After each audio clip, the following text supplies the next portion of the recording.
I want you to understand little things matter. And until you understand that little things matter, you will never be able to fulfill your destiny. You got to take care of the small disciplines before life will give you a chance to handle the more complicated disciplines. You start first with the smallest of disciplines, and do not neglect them and do not disregard them as being trifling. Everything matters. Everything's important.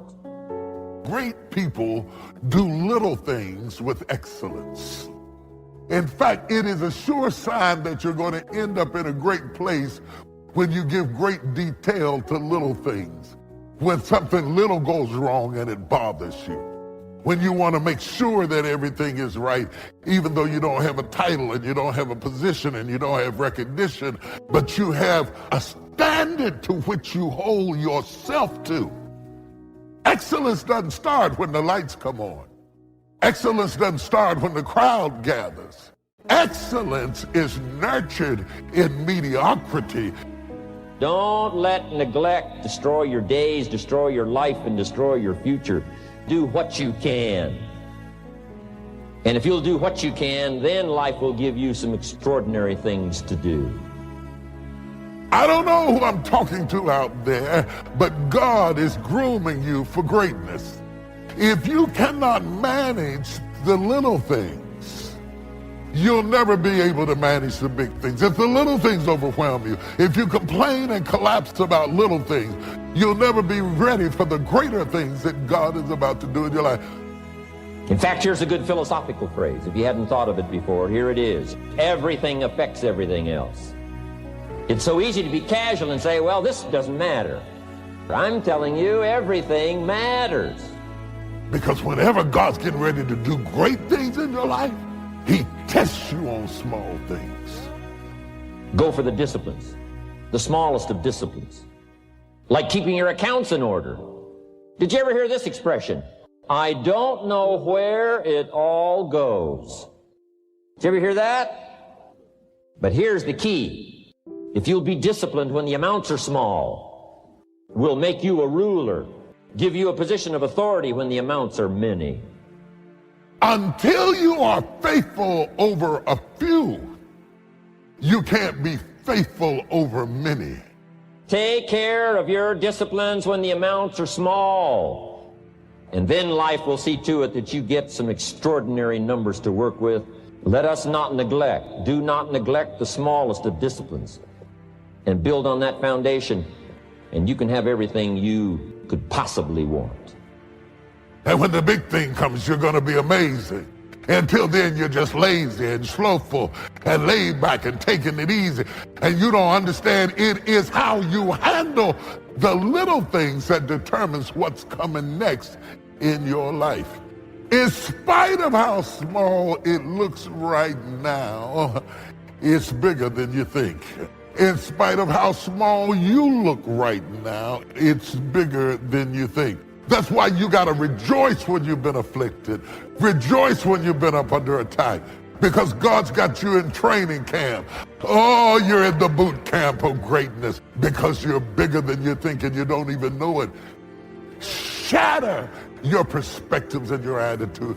Shatter how you define greatness. Shatter how you define responsibility. I'm exposing you to pressure because I'm building up your tolerance.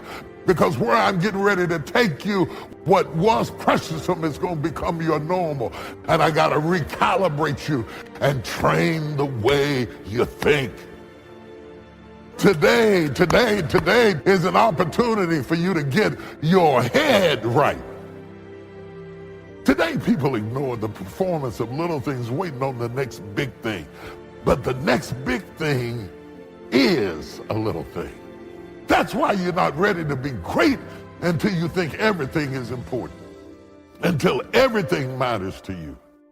Just showing up for the battle is half the battle. Just showing up, just being in your place, just being where you're supposed to be when you're supposed to be there is half the battle.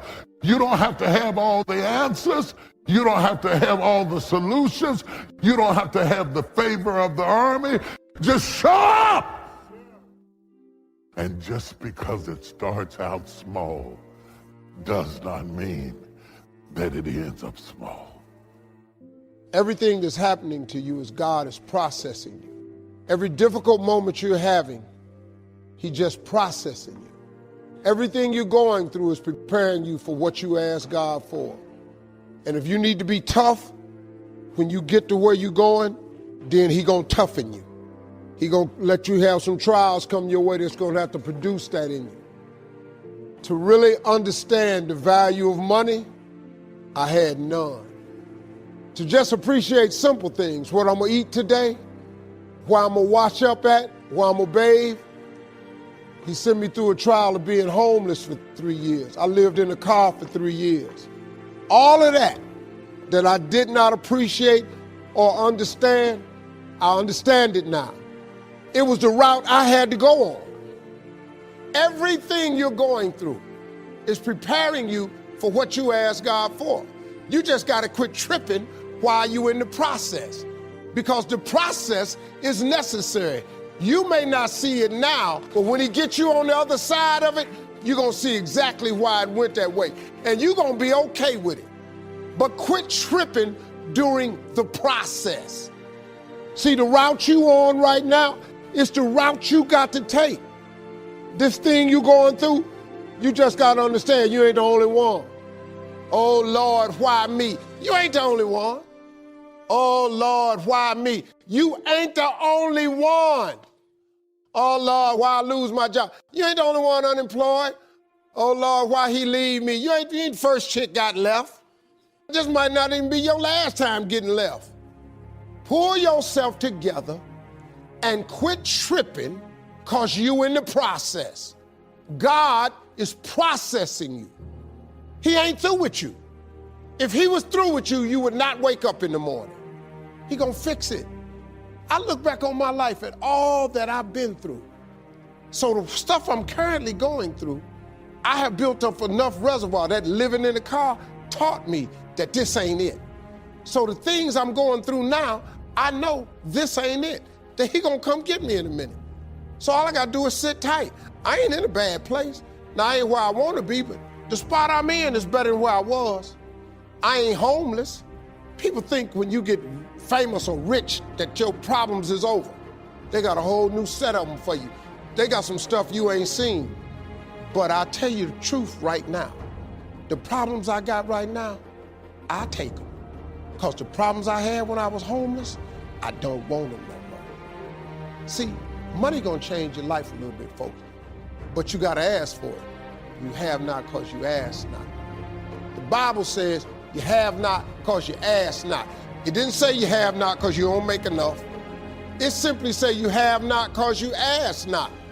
But you don't ask because you ain't got that together. When you ask God for something, quit tripping. Well, Lord, if I could just stay with Him a little bit longer. Maybe you don't need Him. Well, I don't want to leave Him because I've been with Him 8 years. Well, hold up, whoa. You want 8 more years of this? God can't give you what you want because you want to hold on to what you got. You all in the way. Now you telling Him how to bless you. You can't tell God how to bless you.